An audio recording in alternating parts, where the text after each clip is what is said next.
சிவபதி போஸ்டரை பாக்குறாங்க கோயில்ல. சிவபதி சொல்றாரு, தென்னரசு, என்னைய பெருமைப்படுத்துவேன்னு நான் நினைச்சு கூட பார்க்கலடா தென்னரசு அப்படின்னு போஸ்டரை பார்த்து சொல்றாரு சிவபதி. சிவபதிக்கு பரிவட்டம் கட்டுறாங்க கோயில்ல. இத தென்னரசு ஒளிஞ்சுகிட்டு பாக்குறாரு. போன் பண்ணி அவங்க ஃப்ரெண்டு கிட்ட சொல்றாரு, நான் கேட்ட ஐட்டம் கிடைச்சிருச்சா? அதுக்கு தென்னரசோட ஃப்ரெண்டு சொல்றாரு, ஆளை விட்டு கொடுத்து அனுப்புறேன், அதை எப்படி ப்ராசஸ் பண்றதுன்னு சொல்லுங்கன்னு தென்னரசு கேக்குறாரு அவர் ஃப்ரெண்டு கிட்ட. தென்னரசோட ஃப்ரெண்டு சொல்றாரு, ஒரே ஒரு டிராப் மாத்திரம் சாப்பாட்டுல கலந்துருங்க. தென்னரசம் சாப்பாட்டுல கலந்துடுறாரு. எல்லாருக்கும் அன்னதானம் வைக்கிறப்ப ஐயர் சொல்றாரு, காக்காய்க்கு மாத்திரம் முதல்ல படைச்சிருங்க, அது சாப்பிட்டதுக்கு அப்புறம் அன்னதானம் வைங்கன்னு சொல்றாங்க. ஜோதியும் சக்தியும் காக்காவுக்கு அந்த சாதத்தை வைக்கிறாங்க.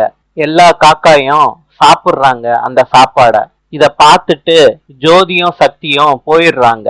ஒரு தம்பி அந்த காக்கா செத்து போனத பாத்துடுறாரு. வேகமா ஓடி போய் ஜோதி கிட்டையும் சக்தி கிட்டையும் சொல்றாரு, நீங்க காக்காவுக்கு சாதம் வச்சீங்கல்ல, அத சாப்பிட்டு செத்து போச்சுக்கா. ஜோதி பதட்டமாறாங்க.